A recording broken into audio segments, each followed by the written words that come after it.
या क्वालिटीचा माल आहे या बागेवरती आणि पूर्ण बाग गच्च भरलेली.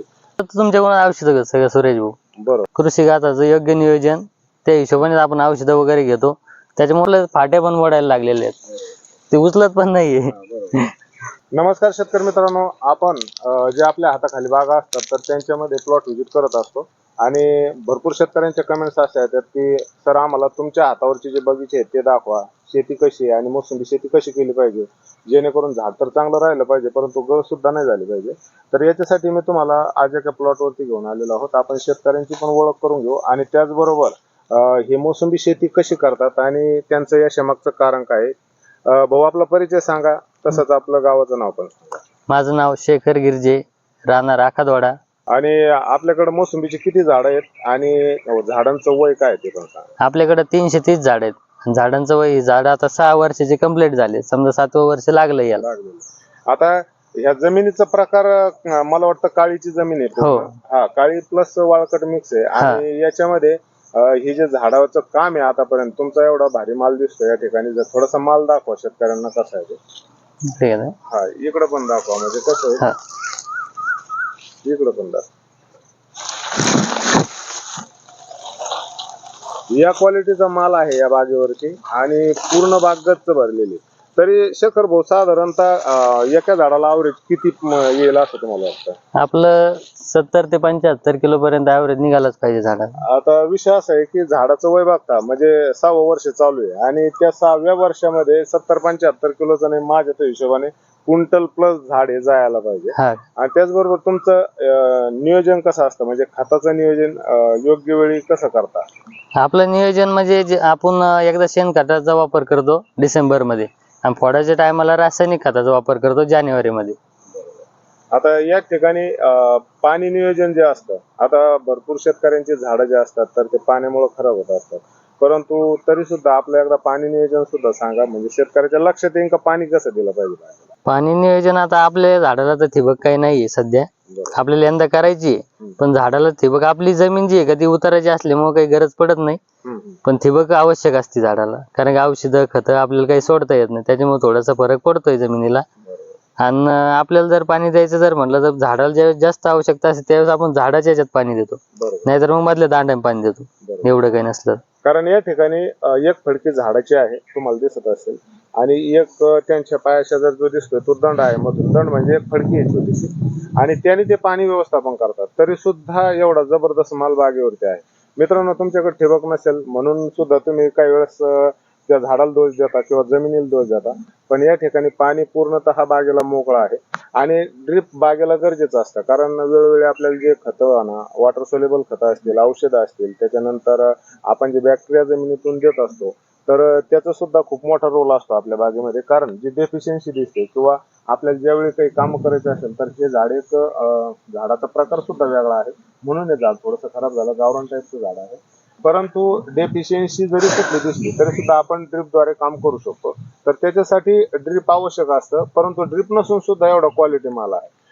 शेखर भाऊ, आता या बागेला तुमच्या फवारण्या कशा असतात, म्हणजे आता 15 दिवसाला करता की 2 महिन्याला करता की फवारणी करतच नाही? आता आपण तर तुमच्याकडून औषध घेतो सगळं सुरेश भाऊ, बरोबर, कारण की आपण तरी पण एक 25 ते 30 दिवसाच्या आतमध्ये फवारणी घेतो आपण दर महिन्याला समजा. बरोबर, प्रत्येक महिन्याला फवारणी आहे आणि त्याचनुसार ह्या बागेवरती कुठल्याही प्रकारचा डिसीज तुम्हाला दिसणार नाही, त्याचबरोबर कुठलंही फळ खराब दिसणार नाही. आणि या ठिकाणी जे आपण औषधं वापरतो तर वाजवीपेक्षा जास्त खर्च लागतो का आपल्या औषध? वाजवीपेक्षा जास्त तर नाही म्हणता येत, पण मग मापात आहे समजा, मापात. हा, त्या हिशोबाने मग माल पण क्वालिटी आहे ना. हा, बरोबर, कारण खर्च तर बागेला करावाच लागतो. आता कुठलीही बाग अशी राहील नाही, पहिले दिवस होते की मोसंबी बागेला खर्च लागत नव्हता किंवा फवारणी लागत नव्हती. आता विषय असा झाला की प्रत्येक वेळोवेळी कोणतेही पीक धरलं तरी त्याच्यावरती भरपूर कीड रोगाचा अटॅक असतो आणि त्यामुळेच आपल्याला फवारण्या करावं लागतात. आता या ठिकाणी तुमचे जे अनुभव आहेत ते शेतकऱ्यांसोबत कसे शेअर करताल, कारण जे कामं असतात तर ते कशा पद्धतीने एकंदरीत बागेमध्ये केले पाहिजे?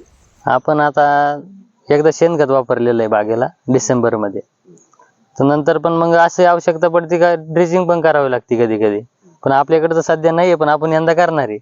तर त्याच्यानंतर मग किंवा फवारणी वगैरे, मग तसंच मंगू येणं, कँकर येणं, या गोष्टीवरती स्टेप बाय स्टेप फवारणी घ्यावं लागतात आपल्याला. बरोबर. दरवर्षी. पुढे मित्रांनो सगळ्यात मेन मुद्दा असा आहे की तुम्हाला कुठली डेफिशियन्सी वाटली किंवा कीड असेल, रोग असेल, याचा अटॅक वाटला तर आपल्याला फवारणी घेणं गरजेचं आहे. त्याचबरोबर त्यांच्या हिशोबानं जर पाणी नियोजन व्यवस्थित करणं गरजेचं आहे. ते जसं त्यांनी सांगितलं की पाणी नियोजन व्यवस्थित करणं का गरजेचं आहे, कारण जास्त पाणी जर झालं तर खोडसड सुद्धा आपल्या या ठिकाणी होऊ शकते. मग त्या टायमाला तुम्ही, आता तुमच्याकडे ड्रीप नाही, मग तुम्ही नेमकं त्या टायमाला कसं काम करता? त्या टायमाला असं काम करतो आपण की आपलं ज्यावेळेस झाडाला जास्त पाण्याची गरज असते तर त्या टायमाला आपण झाडाच्या गल्लीत पाणी सोडतो, बरोबर. आणि एवढी काही गरज नसली तर मधला छोटा दांड आहे त्या दांडातून पाणी सोडतो. आणि ड्रिचिंगचा विषय राहिला, एखादं झाड तुम्हाला खराब वाटलं तर मग त्याला आता काम कसं करता, म्हणजे ड्रिचिंग कशी करता?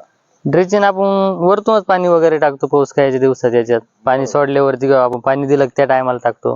मित्रांनो, ड्रिप जर तुमच्याकडे असेल तर अजून सुविधा चांगली होते, परंतु ड्रिप आता त्यांना करायची, परंतु सध्या ड्रिप नसून सुद्धा ते हाताने झाडाची काळजी घेतात. म्हणजे प्रत्येक जर झाडाचं खोड सडायला लागलं तर जे झाडाचं खोड खराब होतंय तर त्या झाडाला ते व्यवस्थित आपण प्रत्येक बादली आणि डबा त्याच्यानंतर त्या खोडाला ड्रिचिंग पण करतात.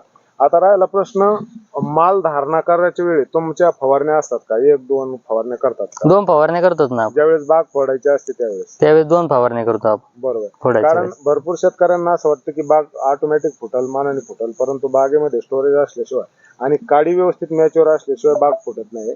आणि त्याच हिशोबानं बागेवरती ज्यावेळेस बाग फोडायची असते त्यावेळेस फवारण्या करणं गरजेचं असतं.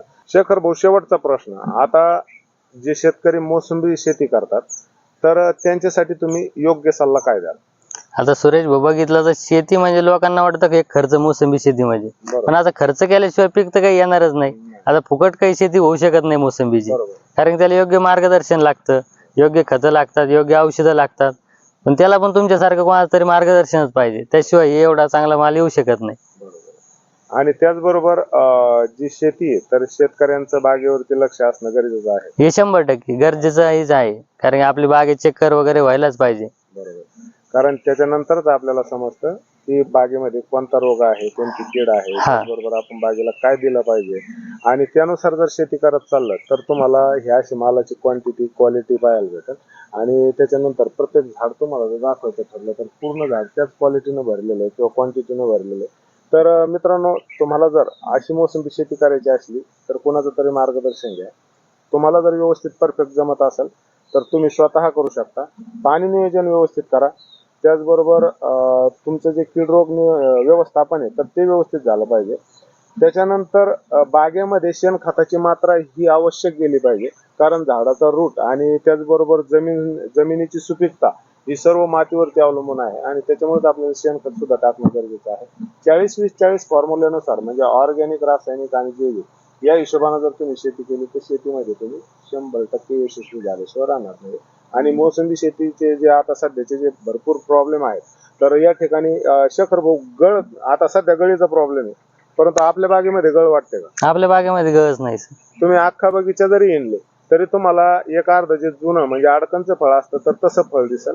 आणि मोसंबी बागेमध्ये नगण्य प्रमाणात एक अर्ध फळ हे जर पावसाळ्यामध्ये गळलं तर ते काही विशेष बाब नाही. परंतु या गळीमागचं तुम्हाला काय वाटतं का, नेमकं काय कारण असायला पाहिजे का आपली गळ नाही बागेमध्ये? याच्या पाठीमागचं कारण म्हणजे कृषी खात्याचं योग्य नियोजन, त्या हिशोबाने आपण औषधं वगैरे घेतो, त्याच्यामुळेच गळ वगैरे नाहीये. तर एक अर्ध फळ आहे पण ते जुनं फळ आहे अडकण वगैरे ह्या मालाचं, कारण की मालच असं आहे की आपलं फाटे पण मोडायला लागलेले आहेत, ते उचलत पण नाहीये. एकंदरीत तुम्ही कृषी खात्याचं मार्गदर्शन जे आहे तर त्याच्याबद्दल समाधानी आहात? हो, 100% समाधानी आहे. धन्यवाद भाऊ, वेळ दिल्याबद्दल.